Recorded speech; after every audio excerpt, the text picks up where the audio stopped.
Hello everybody, I want to show you with this video how you can take a screenshot with the Samsung Galaxy Z Fold6 5G.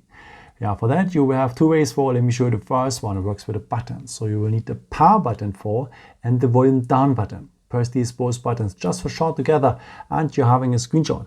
After you can see the preview, you can edit the screenshot or you can share it directly with WhatsApp, Telegram, Messenger and so on.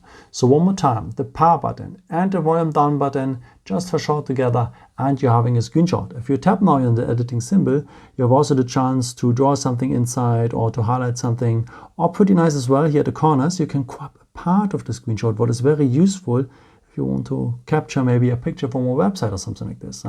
After you can share this edited part here directly or with arrow, you will send it to your gallery. And there's a second way to take a screenshot, and for that you will need the edge of your palm. So just swipe it across the screen and you're having a screenshot as well. So one more time, take the edge of your palm, swipe it across the screen and you're having a screenshot as well.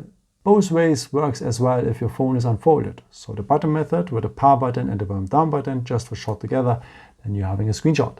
Or the palm method with the edge of your palm, just swipe it across the screen and you're having a screenshot as well. You're going to find the screenshots after, of course, here at the gallery, and here at the pictures, the screenshots are mixed up with the photos and videos you have done with your camera. So this is why I recommend to you always to go to the albums, because the screenshots have here their own folder only for your screenshots.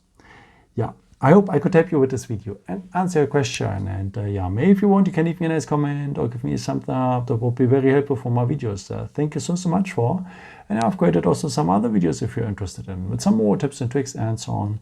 Or you can also subscribe me if you haven't done it before. Thank you so much for your support, and yeah, maybe at the next time. Ciao.